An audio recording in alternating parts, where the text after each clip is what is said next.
Bien, buenas noches. Nuevamente, continuamos con la capacitación del plan de respuesta a emergencia.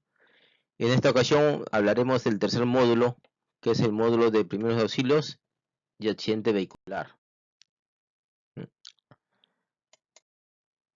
Eh, ¿Qué entendemos por qué son primeros auxilios? Bueno, los primeros auxilios es la primera atención que se le brinda a la víctima, ya sea una persona accidentada o por alguna enfermedad repentina que le pueda generar, ¿no? Hasta la llegada del equipo especializado, ¿no? O la ambulancia, o el médico, o la enfermera, ¿no? Equipo especializado de salud.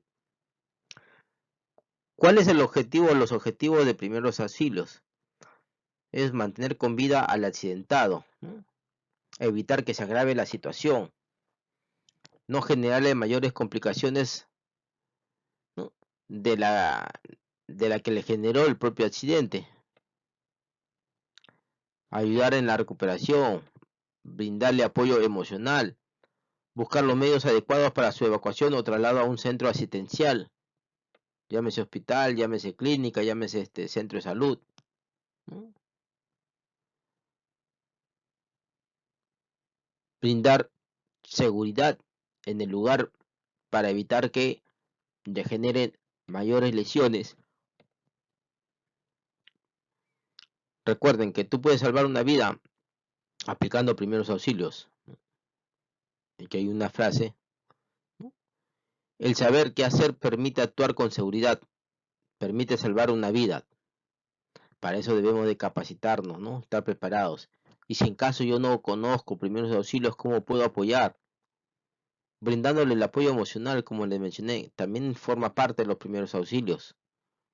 Acompañarle a la víctima hasta que llegue la unidad especializada, no dejarle solo. Y en ese acompañamiento se le va interrogando, ¿qué molestias tienes? ¿Qué te duele? ¿Puedes mover tal extremidad? Ir sacando una evaluación hablada, ¿no? Con manifestaciones de la propia víctima.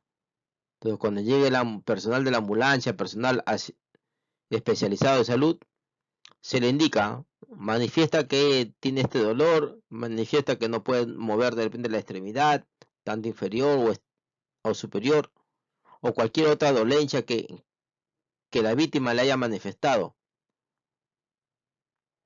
Esa información es vital también para el personal especializado que llega. ¿Por qué? Porque rápidamente se van a dar o van a sacar un diagnóstico previo y van a planificar su, su trabajo, ¿no? El trabajo que van a realizar a la víctima. Bueno, en ese caso ya pasaría a ser ¿no? su paciente.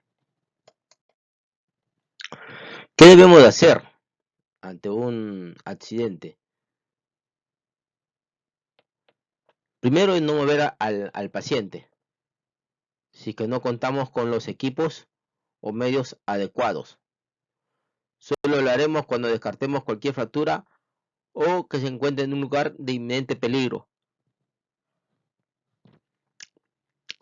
Es el único momento en que podemos moverlo. ¿Por qué? Porque la vida en la posición inicial corre peligro. Entonces tenemos que moverlo a un lugar más seguro, ¿no? Para que le realicen las evaluaciones respectivas. El socorrista no debe exponer su vida para salvar la del accidentado. Tenemos que resolver la emergencia, no ser parte de ella. Eso se llama como bioseguridad, aseguramiento de escena.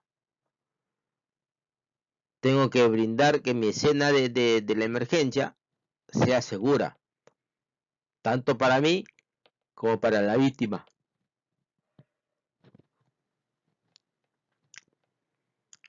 Y posterior, ver mi bioseguridad, protegerme para evitar algún contagio, alguna afectación a mi persona. Si se descarta cualquier fractura, se coloca al paciente en posición de seguridad para evitar que se ahogue con el vómito. Se le lateraliza y se le pone en posición de reposo o posición de seguridad como es. Nunca dar de beber ni comer al paciente. ¿Por qué? Porque no sabemos qué complicaciones pueda tener.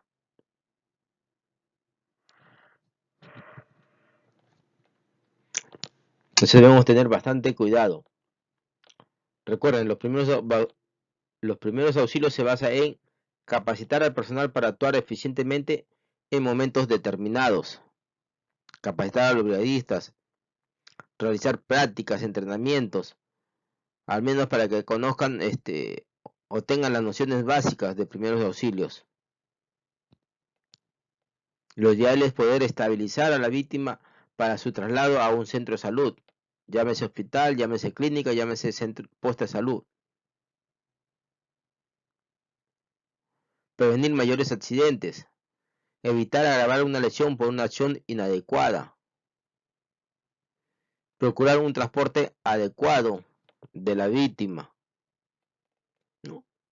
Estabilizado y con las condiciones de seguridad,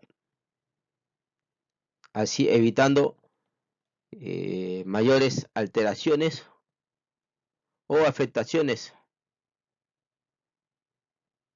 a su integridad. ¿Por qué es importante aprender primeros auxilios? Porque el primer tratamiento afecta el resultado definitivo del caso. Lógicamente, un control de hemorragia, control de fractura, control de trauma, puede ayudar.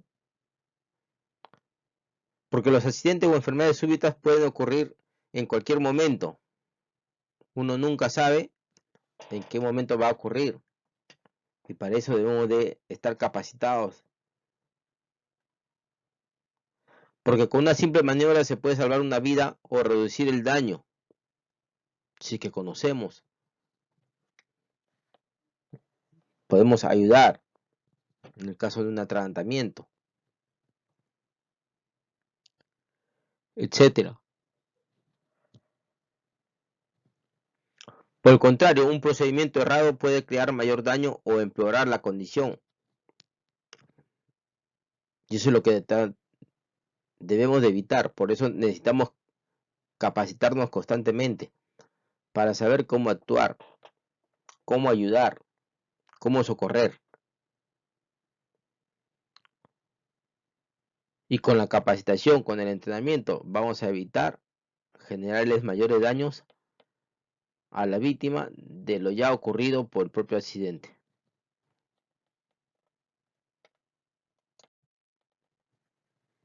Bien, pasamos a los signos vitales. ¿Qué son los signos vitales? Son mediciones que reflejan el funcionamiento de las funciones corporales, como son la temperatura, la presión arterial, la frecuencia cardíaca, la frecuencia respiratoria.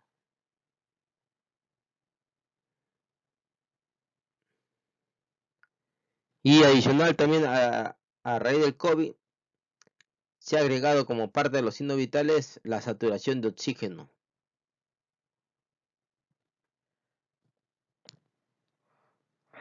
Bueno, ahí vemos una imagen de las medidas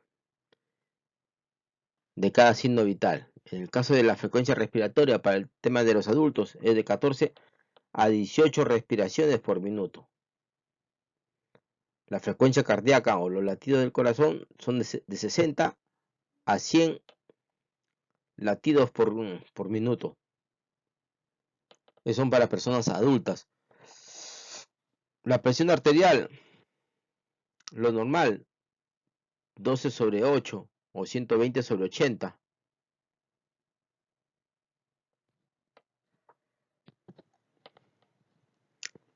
Temperatura corporal de 36.5 a 37.3 grados centígrados.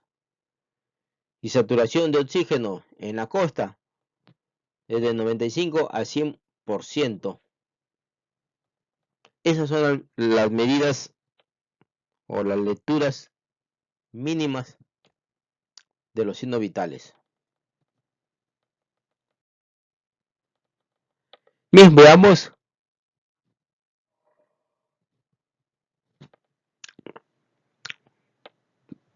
parte por parte, ¿no? ¿Qué es la respiración? La respiración es un proceso biológico mediante el cual los seres vivos intercambian gases con el medio externo. Este proceso consiste en la entrada de oxígeno al cuerpo de un ser vivo y la salida de dióxido de carbono del mismo, cuando expulsamos. La respiración consta de dos fases. La inspiración, que permite que el aire fluya hacia los pulmones, cuando nosotros no inhalamos, jalamos, y la expiración, que consiste en la expulsión de gases de los pulmones. Después de todo el proceso interno, expulsamos dióxido de carbono. Esos gases que ya cumplió su función, la función del oxígeno cuando ingresa a través del aire, ingresa a nuestros pulmones, pasa todo el proceso y se convierte en gases de dióxido de carbono que son eliminados a través de la expiración. Bueno, tenemos algunas mediciones o algunas lecturas para el caso de la frecuencia respiratoria. Para niños de meses es de 30 a 60 respiraciones por minuto. Para niños hasta los 6 años, de 20 a 25 respiraciones por minuto. Los adultos son de 12 a 18 y los ancianos menos de 16 respiraciones por minuto.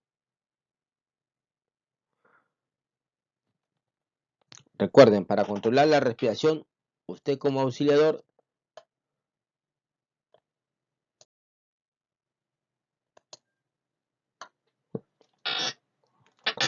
el otro signo vital es el pulso, el cual es la expansión rítmica de una arteria producida por el paso de sangre bombeada por el corazón. Igual, tenemos una data de lecturas mínimas que debe de presentarse o el momento de evaluar el pulso que deben de cumplir. Para niños de meses es de 110 a 160 pulsaciones por minuto. Para niños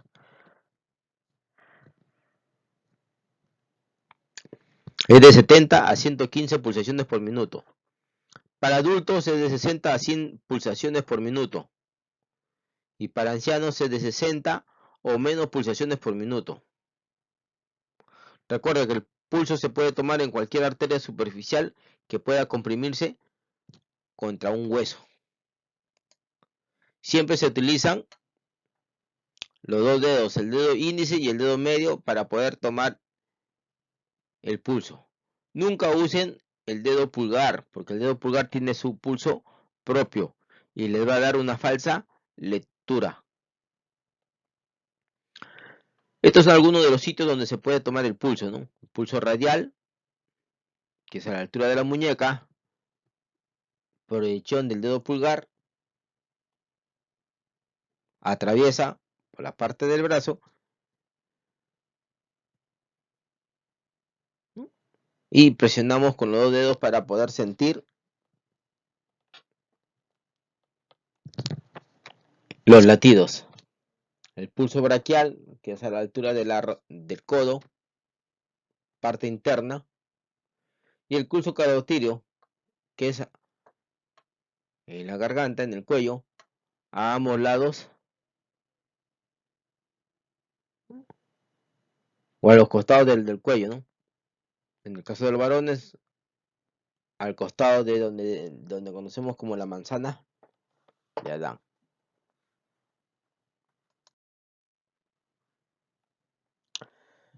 La temperatura corporal es la pérdida o ganancia de frío, hipotermia, y calor, hipotermia, por parte del organismo.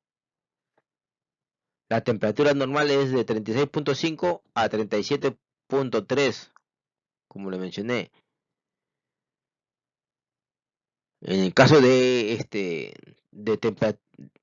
medir la temperatura oral, que es en la boca, la lectura debe ser 37 grados y tenemos que esperar de 3 a 5 minutos, ¿no? El termómetro para poder tomar la lectura.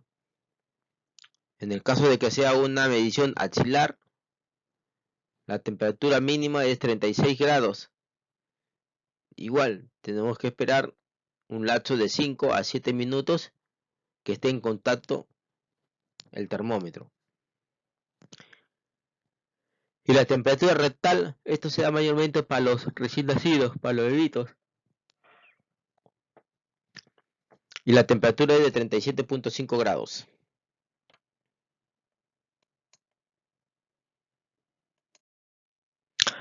La presión arterial. La presión arterial es la fuerza que ejerce la sangre por las paredes de las arterias. La presión se mide con el estetoscopio y tensiómetro.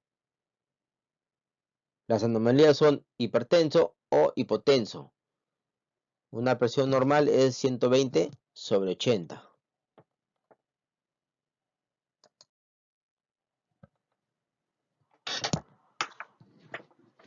A ver, pasos a seguir ante una emergencia. Debemos de proteger, avisar y socorrer.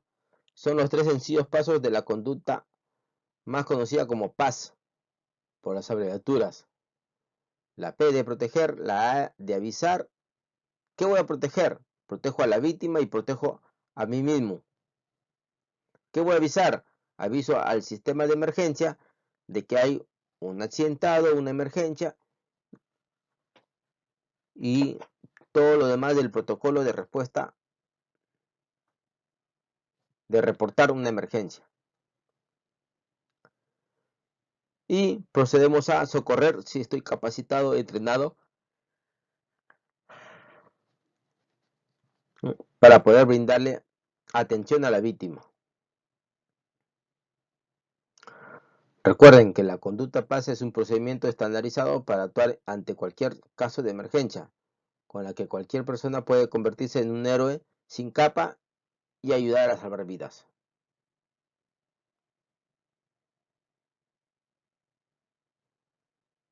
Entonces, no se olviden, ante una emergencia debemos de aplicar el PAS. P de proteger, A de actuar y S de socorrer.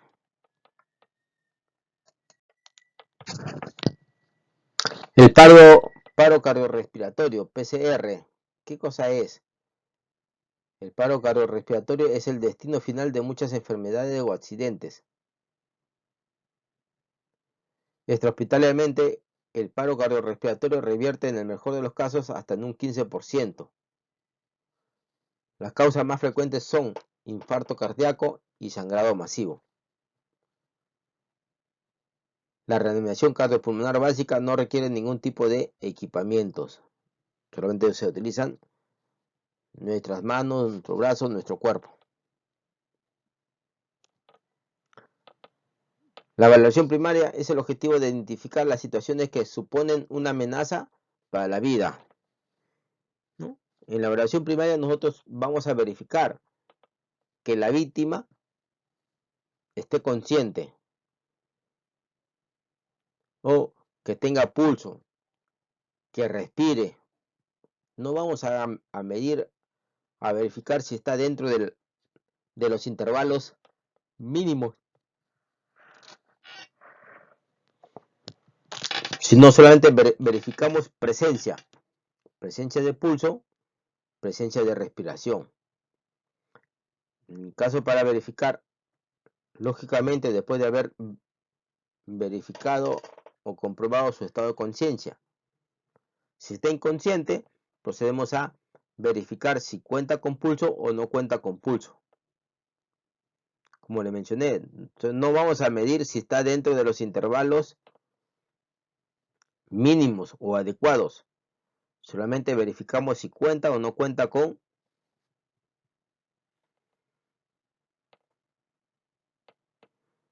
con pulso. Luego verificamos la respiración.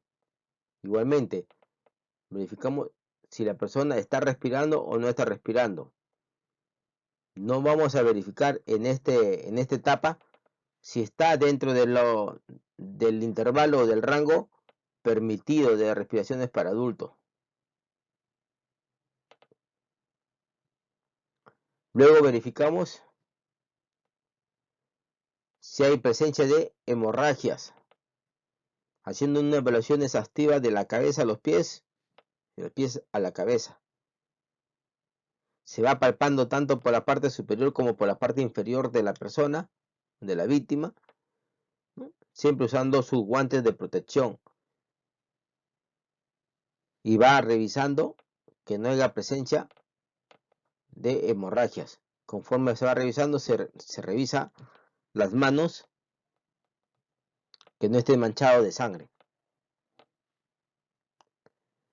Y la valoración secundaria es, una vez superada la evaluación primaria, nos ocuparemos del resto de las lesiones. Ya en la evaluación o valoración secundaria, ya se determina o se evalúa los niveles mínimos permitidos.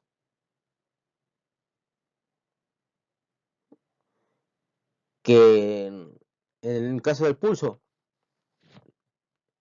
se le mide por 1 hora y que la medición, la lectura sea la permitida. Similar es en el caso de la frecuencia respiratoria y en el caso de la saturación.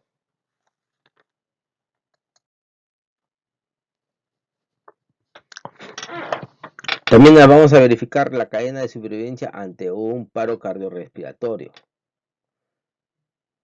Una vez que identificamos la presencia de un paro cardiorrespiratorio en una persona, una víctima, tenemos que activar el sistema de emergencias, como reportando al centro control o al área de rescate, el área de salud, ¿no? Para reportarle que hay una emergencia. Hay una persona que está inconsciente. Luego procedemos a realizar el RCP de alta calidad, que viene a ser la reanimación cardiopulmonar, inmediatamente con énfasis en las compresiones torácicas. Son 5 centímetros que nosotros tenemos que hundir el tórax para poder acceder al corazón y bombearlo adecuadamente.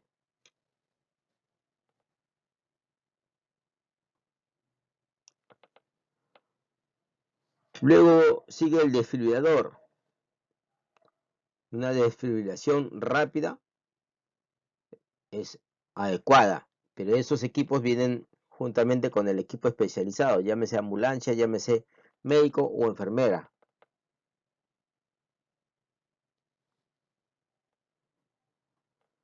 Luego sigue la reanimación avanzada, ya a través del servicio de emergencias médicos y básicos avanzados, ya que le brindan mayor atención. Continúa con la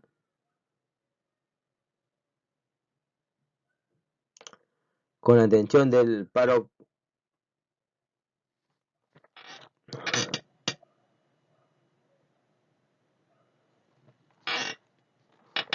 Ya, se le brinda el soporte vital avanzado y atención post paro cardíaco.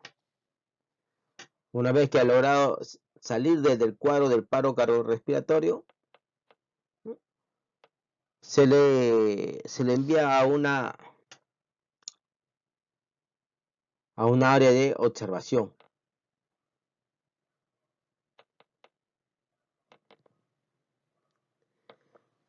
Y el último eslabón de la cadena es la recuperación, que viene a ser ya después de los tratamientos adicionales, observación y rehabilitación o apoyo psicológico a la víctima.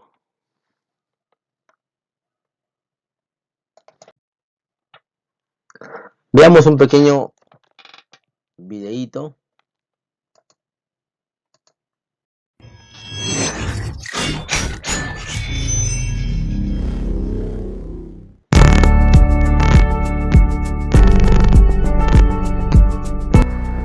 Continuamos con la parte práctica del video de primeros auxilios. La primera temática es revisión primaria. Recuerda contar con el par de guantes. Primero tendremos un paciente inconsciente, el cual va a determinarse de acuerdo a la cinemática del trauma, cómo ha ocurrido el accidente. Lo puedes ver o denotar de acuerdo a la posición del cuerpo. Si uno o los dos brazos están por encima del cuello del paciente, este será traumático o sospecharemos esto. Si no, posiblemente sea un paciente clínico. De igual manera, deberás hacer una evaluación de la escena. Observación, darte cuenta lo que está alrededor, que ningún peligro esté anexo a él. Recuerda no caer en el efecto túnel, que es llegar inmediatamente a la víctima sin evaluar estos peligros. También deberás hacer el determinado de conciencia. Usted podrá hacerlo de dos maneras. Podrás tocar el talón firmemente moviendo el cuerpo del paciente. También podrás llegar a los hombros y palmotearlos y hablar fuertemente a los oídos del paciente. Señor, ¿estás bien? ¿Te puedo ayudar? Si eso no ocurre, deberás llamar a la línea local de emergencia. Colócate los guantes porque vas a iniciar con la revisión del paciente. Si no puedes llamar por tus propios medios, indícale a alguna persona que esté a tu alrededor que haga esa llamada, preferiblemente si eres la única persona que estás en el área. Y procede a la revisión cefalocaudal en busca de los signos vitales. ¿Qué deberás hacer? Iniciar la ABC de los primeros auxilios. Le indico, la letra A es colocar la mano en la frente, dedo en la barbilla y abrir la vía aérea. Con esto habrás despejado la vía aérea de la lengua que posiblemente esté obstruyendo esta. Posteriormente deberás determinar la respiración. Coloca la mano sobre el abdomen del paciente y evidencia que sube y baja según los movimientos de inhalación y exhalación. En el tiempo que deberás durar acá son de 6 a 10 segundos. 1001, 1002, 1003, 1004, 1005, 1006.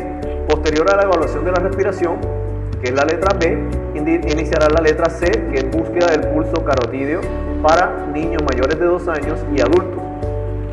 Presionarás entre la tráquea y el músculo esternocleidomastoideo en el cuello. Allí también demorarás de 6 a 10 segundos. 1001, 1002, 1003, 1004, 1005, 1006, 1007, 1008, 1009, 1010. Si tienes pulso y respira, deberás continuar con la búsqueda de sangrados, la cual, con tus guantes puestos, realizarás la evaluación cefalocaudal. Las 5 regiones son cabeza, cuello, tronco, extremidades inferiores y por último, extremidades superiores. Lo harás de la siguiente manera, tocando el piso y el paciente. En tramos cortos tocarás y mirarás tus guantes. Si hay presencia de sangre, procederás a controlar. Recuerda que en otro video veremos cómo controlar los sangrados. El movimiento debe ser rápido en búsqueda de estos sangrados. Cada extremidad debe revisarse por separado. Recuerda estar constantemente mirando tus manos. Esto indicará la presencia o no de sangrados en esa región del cuerpo. Por último, siempre extremidades superiores. Recuerda que las arterias y venas en extremidades superiores son de menor calibre, por lo tanto pasan a un segundo plano frente a las extremidades inferiores. Aquí habrá finalizado la revisión primaria de tu paciente. Ven, como verificaron, es sencilla la evaluación primaria, pero tiene que ser rápida, precisa, y hay una secuencia, ¿no? El ABC, aperturar primero las vías aéreas porque vaya a ser que haya un objeto generándole una obstrucción de la vía aérea. Entonces tenemos que aperturar, liberar, para que no haya ningún problema y pueda ingresar el fluido de oxígeno. Luego se evalúa el tema de la circulación y por ende se estabilizan las otras partes del cuerpo, o alguna fractura, atenciones ahí que se les se le brinda para una correcta o para un correcto primero auxilio, un correcto apoyo médico.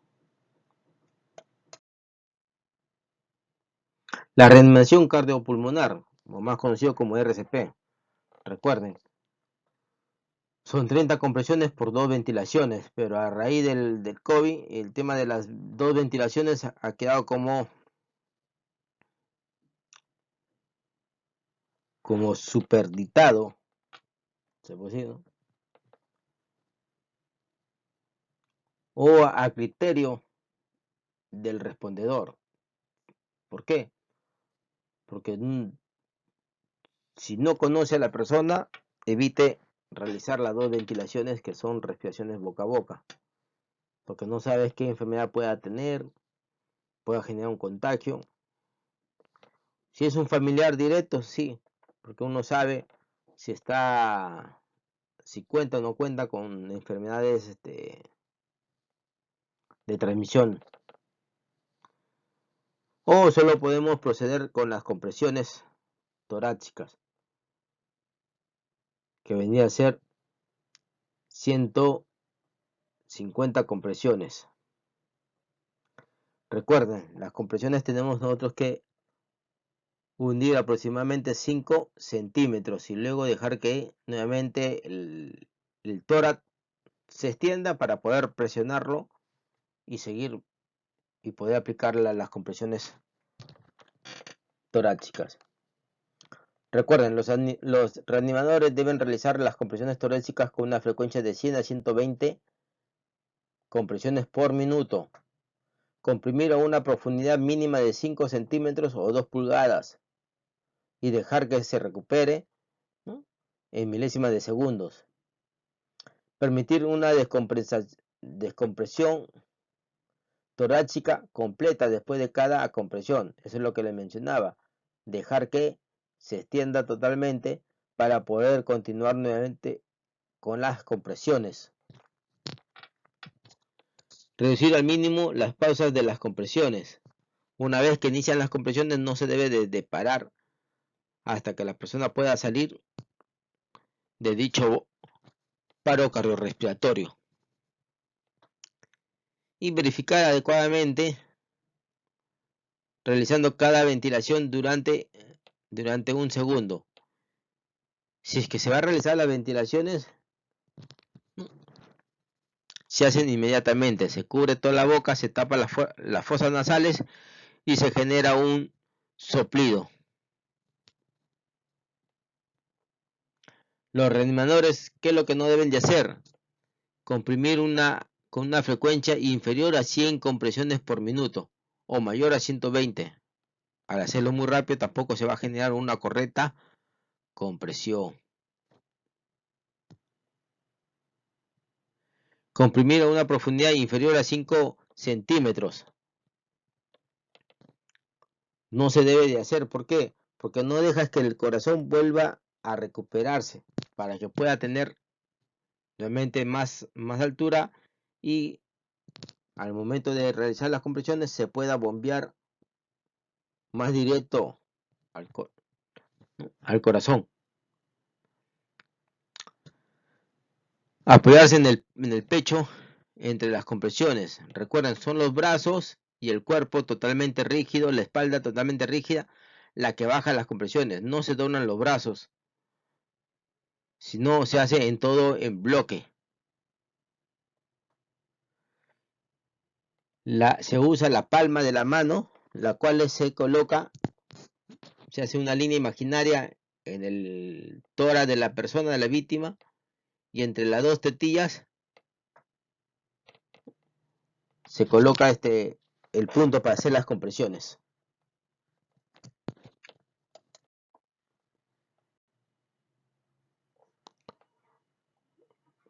Como vemos en la imagen, la ubicación correcta y se realizan 30 compresiones, que eso vendría a ser un ciclo. Para poder reevaluar a la víctima tenemos que hacer una serie completa de 5 repeticiones que en este caso serían 150 compresiones y 10 ventilaciones, si es que piensan realizarlo. Como vemos en la imagen, se apertura las vías aéreas, se coloca como tipo pinza, ¿no?, para cerrar las fosas nasales, y con la boca del respondedor cubre la boca de la víctima para poder soplar, ¿no?, y generar el oxígeno respectivo. También realizar el RCP, las compresiones,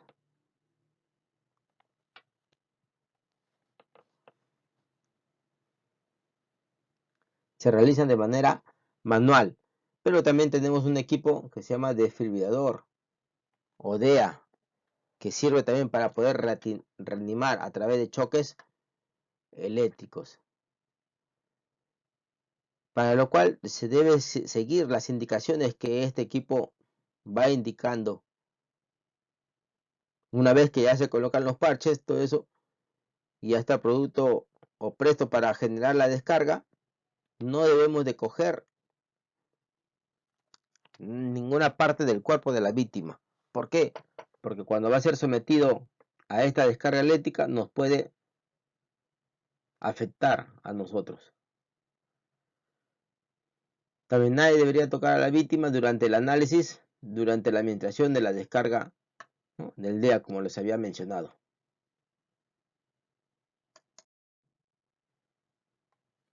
Obstrucción de vías aéreas por cuerpos extraños, o más conocido como OVACE.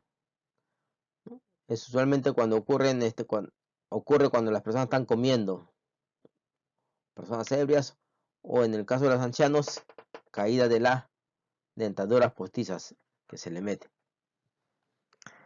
Una señal universal es cogerse el cuello con las dos manos, como vemos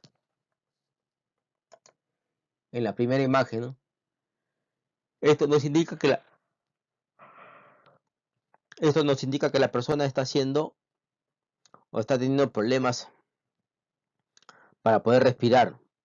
¿Por qué? Porque ese cuerpo extraño que ingresó a su organismo le está generando un cierre de las vías aéreas, no le permite poder respirar. Entonces hay una maniobra que se llama la maniobra de Heimlich para poder, ¿no?, liberar este objeto, este cuerpo extraño que está dentro de nuestro organismo.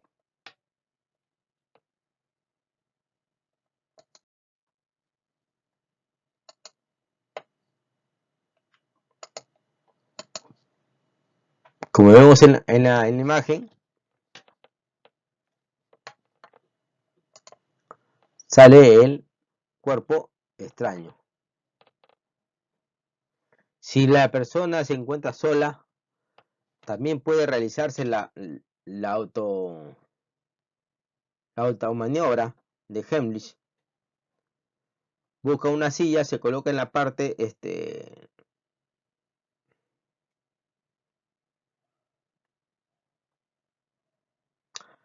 superior de la silla, que tengan ciertos puntas o filos, y se coloca en la boca del estómago para poder realizar esta maniobra, ¿no?, hacia adentro y hacia arriba, para que genere una compresión de aire y ayude a poder expulsar ese cuerpo extraño que está atascado en las vías aéreas.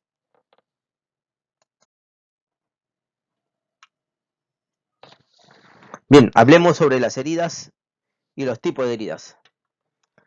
Herida es una rotura de la piel o mucosa con frecuencia que produce pérdida de tejidos y sangre a consecuencia de un traumatismo, de una caída, de una lesión. Y tenemos distintos tipos de heridas, que es contusa, punzante, avulsión, atricción, abrasión o escoriación, que son los famosos raspados, la atricción, la amputación y los incisos. Bien, ¿qué es una herida contusa? Es generada por los moretones, golpes.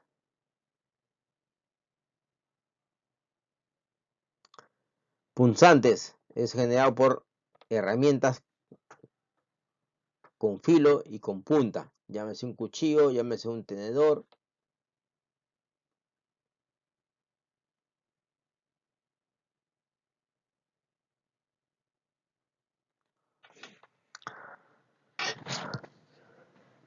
Las heridas, ¿no?, del tipo avulsión son mecanismos de arrancamiento, colgado de la piel, sangrado, abundante lecho vascular, ¿no? Son heridas abiertas donde parte de esta herida se presenta o se genera como un colgado. La tricción es a través de mecanismos, ¿no?, aplastamiento de los dedos o de la parte que está siendo afectada. Amputación es la pérdida de un miembro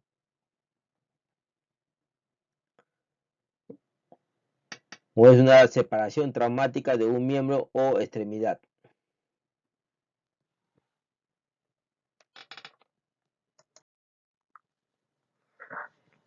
Hemorragias son pérdida de sangre por la ruptura de los vasos sanguíneos. Tenemos dos tipos de hemorragias, internas y externas. Internas es la pérdida de sangre dentro de las cavidades internas del cuerpo, ¿no?, a través de un golpe, un trauma, ¿no?, trauma contundente, un accidente vehicular, que muchas veces sufrimos lesiones internas, golpes, y como no se transmite, no se presencia las hemorragias, muchas veces se le pasa por alto, pero puede tener una hemorragia interna. Entonces, lo que recomendable es todo accidente vehicular, a los ocupantes se le debe de derivar a un centro de salud para que le realicen las pruebas pertinentes y puedan descartar presencia de hemorragias internas. Las hemorragias externas es la pérdida de sangre hacia afuera del cuerpo y son de tres tipos: arterial, venosa y capilar, como vemos en la imagen, ¿no? La hemorragia arterial es salida intermitente, sangre rojo brillante. La venosa es salida continua, sangre rojo oscura. La capilar es salida de sangre en poca cantidad. Presión directa y vendaje de compresión. Una vez que se presente una hemorragia abierta o externa, debemos colocar un paño limpio o un apósito sobre la herida y se le aplica una presión directa sobre. Si dicho apósito, dicho paño se empapa, se llena de sangre, no lo retiremos del lugar.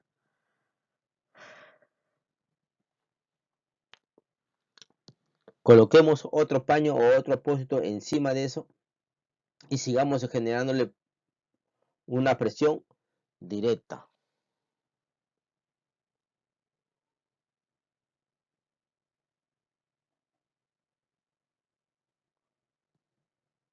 También podemos ayudarnos con un vendaje sobre estos apósitos para evitar que se vayan a caer, se vayan a contaminar. O sea, como se le mencionó, por ningún motivo retiremos el primer paño o apósito que está lleno, empapado de sangre. ¿Por qué? Porque este genera como una protección, como una barrera, para evitar que la herida quede expuesta, quede libre, ¿no?, expuesta a una contaminación.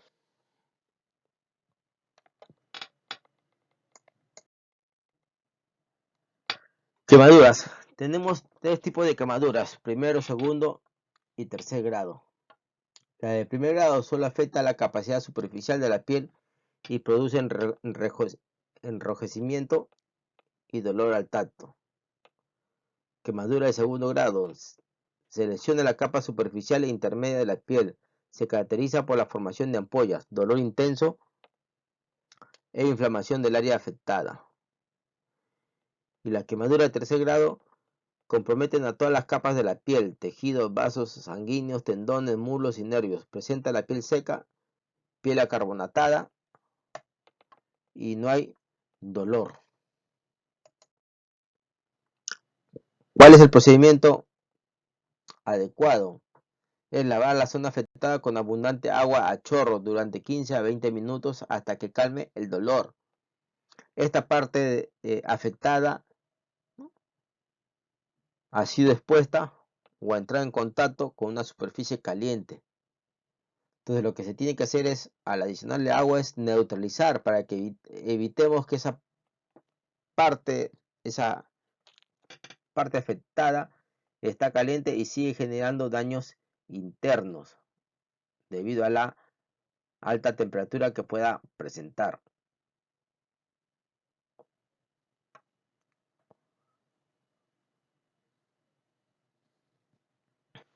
Debemos cubrir las quemaduras con paquetes de tratamiento para quemaduras y luego vendarlos, ¿no?, o trasladar inmediatamente. Si contamos con los medios, podemos realizarlo y tenemos la capacitación o la capacidad, podemos realizar el vendaje. Caso contrario, no se coloque ninguna venda hasta que llegue al centro de salud para su atención inmediata.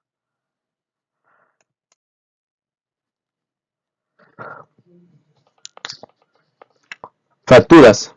¿Qué son las fracturas? Son pérdidas de continuidad en los huesos debido a golpes fuertes, directos e indirectos a causa de accidentes. Tenemos tres tipos de fracturas: simple, fracturas conminuta y fractura abierta. Las fracturas simples es cuando el hueso se fisura o se raja. Las fracturas conminutas es cuando el hueso se fragmenta en pedazos.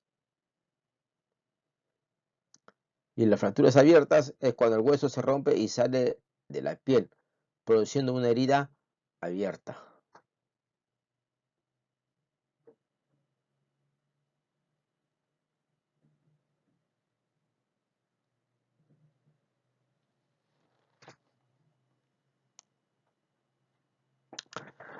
Recuerden, debemos de evaluar al accidentado en la posición que se encuentre, ¿no? Inmovilizar la extremidad lesionada mediante el uso de férulas y vendas. No contamos con férulas, podemos utilizar el mismo cuerpo para poder estabilizar la parte afectada, ya sea un parte de las extremidades, ¿no?, según el cuerpo, y se coloca una venda. Entonces cuando se traslada en bloque.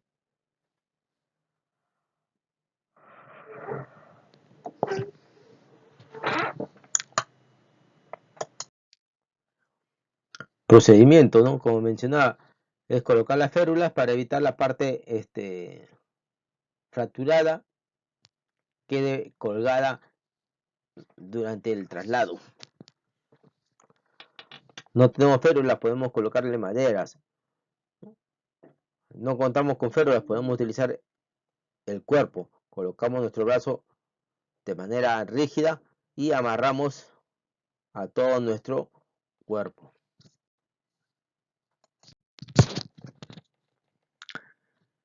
Esguince es la rotura parcial o total de los ligamentos o distensión brusca y violenta de los mismos. Y los ligamentos y la luxación es el desplazamiento del extremo de un hueso fuera de su lugar que ocupa normalmente una articulación.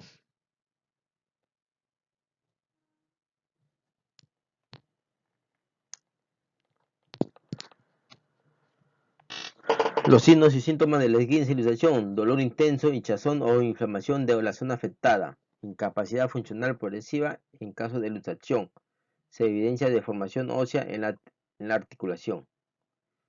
¿Y cuáles son los primeros auxilios? Inmovilizar la articulación. Utilice el cabestrillo o férulas de acuerdo al tamaño de la lesión y luego fíjelas con las vendas elásticas.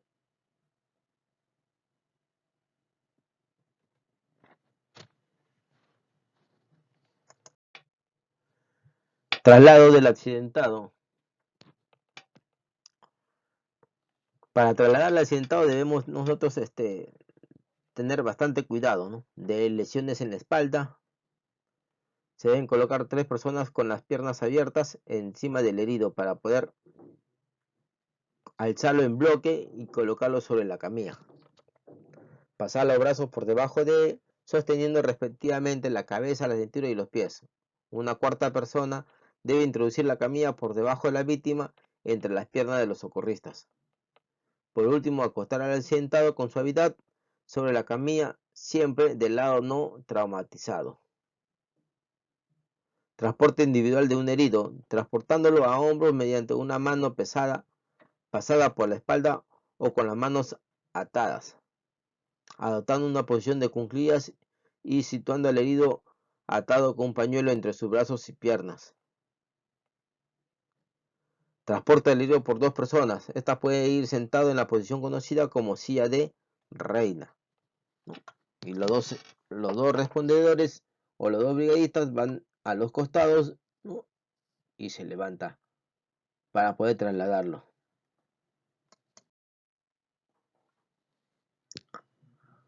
¿Qué no debemos hacer en caso de un accidente? No debemos correr hacia el lugar del accidentado. No mover a los heridos. No retirar los cascos de los motociclistas del accidentado.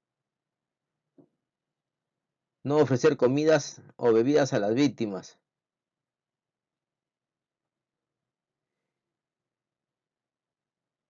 Y no tratar las heridas. ¿Qué hacer en caso de accidentes?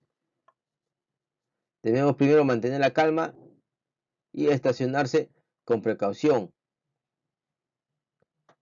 Dar aviso al sistema de emergencia, ya sea centro control de la unidad minera o, si nos encontramos fuera, llamar al 116 los bomberos y 106 el SAMU. Evaluar el escenario, ¿no?, del accidente vehicular. Si es seguro, ¿no?, ayudar a las víctimas a evacuar. Y luego colaborar con los servicios de emergencia de ser necesario.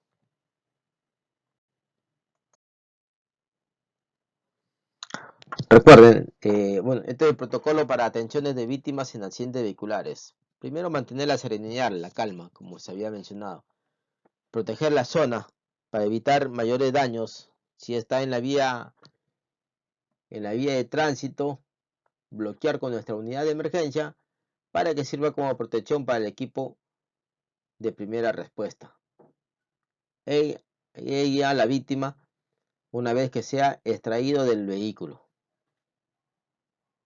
Comunicar. Comunicamos el tipo de emergencia que se está generando. Evidencias.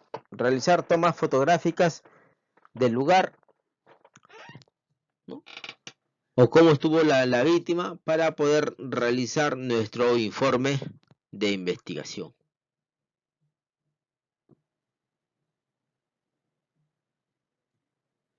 Evaluar. Antes de socorrer a las personas debemos de evaluar las condiciones en las que se encuentran.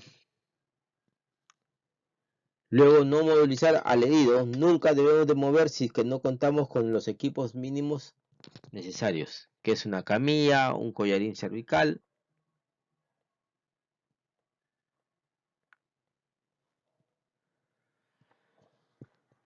Luego proceder a socorrer, ¿no? Intervención de las autoridades que van a llegar al lugar para hacer las investigaciones respectivas. No debemos nosotros ser trabas, más bien brindarle las oportunidades para poder atender correctamente al accidentado. Bueno, y eso es todo por la parte de primeros auxilios y atención de accidentes vehiculares. Gracias, nos vemos en el cuarto módulo.